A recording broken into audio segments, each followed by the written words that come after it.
Bom dia, pessoal. Eu também reforço aí, feliz 2023 para todos nós.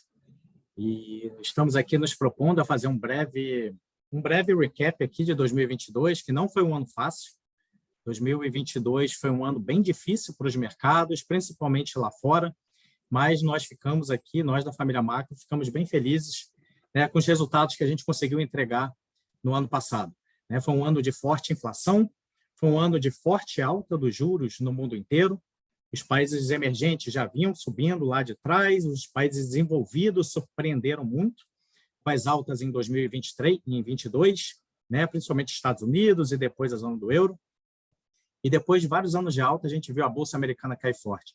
Então, a gente viu o S&P fechando um ano com quase queda de 20%, a gente viu o Nasdaq com queda aí de aproximadamente de 33%, e nós aqui na família Macro, a gente conseguiu capturar bem essas duas grandes tendências do ano, tanto a forte alta de juros em diversos países, principalmente nos Estados Unidos, mas também na América Latina, quanto também capturamos a queda da Bolsa Americana. O fundo XP Macro, falando dos nossos dois principais fundos aqui, o fundo XP Macro terminou o ano de 22 com alta de 19%, e o fundo XP Macro Plus com alta de 27,2%, comparando com o CDI de 12,4% no ano. A gente gosta sempre de dar o retorno, o excesso de alfa. O fundo XP Macro entregou um retorno aí de CDI mais 6,6% no ano, e o fundo XP Macro Plus entregou um retorno aí de quase CDI mais 15% no ano, ambos os fundos entregando resultados acima de nossas metas.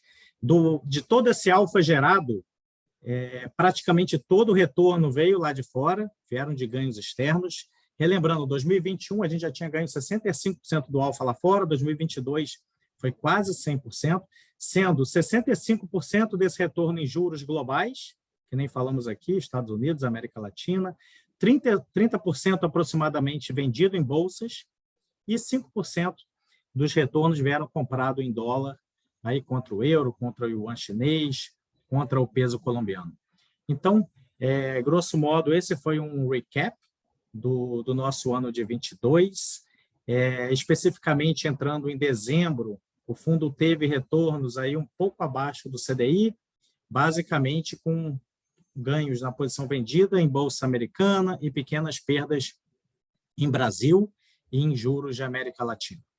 Então, passando para os mercados, aqui a ideia é falar um pouquinho do que a gente viu de surpresa em dezembro e do que a gente está vendo agora para 2023. Eu acho que a surpresa de dezembro, o Fed já vinha sendo rock, ao longo de todo o ano. O que a gente viu de mais surpreendente agora, em meados de dezembro, foi o Banco Central Europeu, o ECB, e até o BOJ, o Banco Central Japonês. Eles surpreenderam, não com as decisões em dezembro, mas com perspectivas para frente. O Banco Central Europeu subiu os juros para 2%, mas sinalizou ongoing aí que vai continuar subindo, e a gente estima aí que ele possa subir até níveis próximos de 3,5%. O Banco Central Japonês tem uma faixa de juros de 10 anos que ele controla, ele ampliou a faixa, ainda não foi um tightening forte de política monetária, mas sinaliza isso. Então, essas foram as surpresas, se somando a um Banco Central americano que já vinha surpreendendo ao longo de todo o ano, mas também tivemos surpresas positivas. No caso aí que o Fernando citou, a reabertura da China é uma surpresa positiva para o crescimento global. A China, que vinha travando o seu crescimento ao longo de todo o ano por causa do Covid-0, ela está reabrindo. Essa pode ser uma das grandes surpresas que teremos de crescimento agora em 2023. Por fim, a gente também está vendo um cenário em que países da América Latina, o Brasil já encerrou o ciclo, o Chile já encerrou, México está para encerrar, então estão com ciclos já em níveis muito elevados. Então, pode ser que tenhamos boas notícias para o ano à frente. Então, juntando um Fed que foi na frente e agora outros bancos centrais que estão fazendo um catch-up, Europa e Japão, o que a gente viu agora em dezembro foi uma continuação do dólar fraco.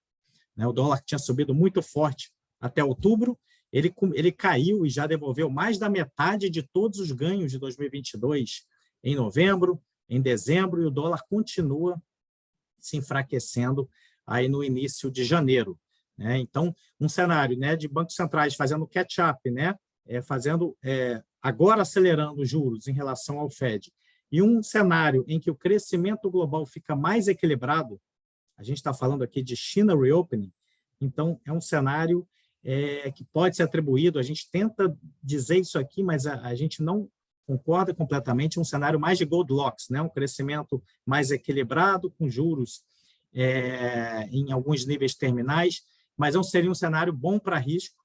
Tá? E por que a gente não concorda integralmente com esse cenário que o mercado vem colocando, né, de crescimento mais equilibrado, dólar fraco? Porque a gente acredita que os bancos centrais ainda têm muito trabalho para fazer.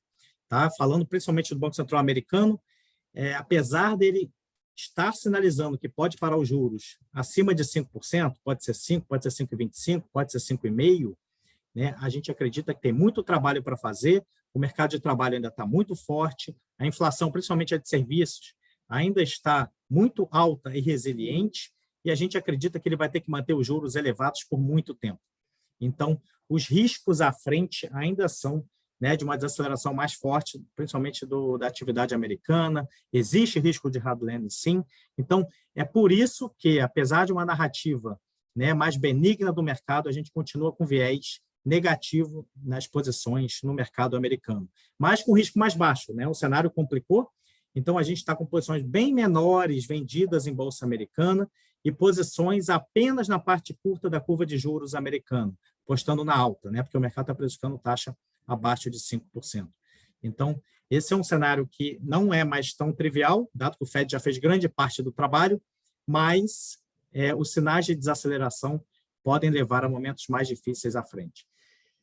Para o Brasil, olhando esse cenário lá fora benigno, né, dólar fraco, algumas economias, né, já com juros, né, no topo, tipo Chile, que a curva de juros no Chile caiu bastante nos últimos meses, a gente poderia estar surfando uma melhora de cenário, sim. A gente poderia estar vendo uma queda de juros futuros em maior escala, se não fosse a discussão, né, que a gente está tendo aí de um fiscal bem mais desafiador. Então, acho que o Brasil está perdendo uma oportunidade, né? A gente poderia já, que nem o Fernando citou, estar discutindo queda de juros aí no segundo trimestre, no terceiro trimestre de 2023, mas estamos muito preocupados, né, com o cenário de longo prazo da dívida PIB brasileira. A gente traça aqui diversos cenários, a gente não sabe ainda o arcabouço fiscal, né? Se vai ser IPCA mais 1, IPCA mais 2, se vai ser vinculado à trajetória de dívida PIB, mas todos os nossos cenários indicam dívida saindo da casa aí dos 74%, 75% do PIB para casa perto dos 90% do PIB em 4, 5 anos. E a gente ainda não sabe, né, aonde estabiliza exatamente. Então, isso nos leva a ter um viés negativo, né, na alocação aqui para os ativos brasileiros.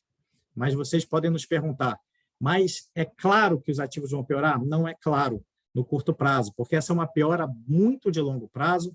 Ainda tem, a equipe econômica está falando, né, de eventuais reonerações, eventuais receitas extraordinárias, que podem fazer com que o déficit do ano de 2023 seja menor do que a gente imagina.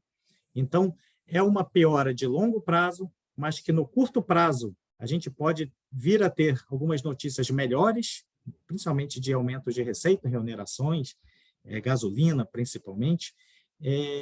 E o cenário externo, que nem eu citei, ele tem ajudado aí, principalmente o nosso câmbio, né? A gente está vendo o dólar real, ele permanece aí perto de 5,20, 5,30. Na verdade, ele está nesses níveis aí já há mais de 2 anos. Então, isso aí, o cenário externo tem ajudado aí a que os ativos brasileiros tenham uma performance melhor. Mas, em linhas gerais, a gente está falando aqui, cenário Brasil, mais gastos, mais inflação, ou uma queda mais devagar da inflação do que a gente projetava. A gente está falando de mais carga tributária, a gente está falando de mais juros. A principal notícia aqui é mais juros no médio e longo prazo e menos crescimento.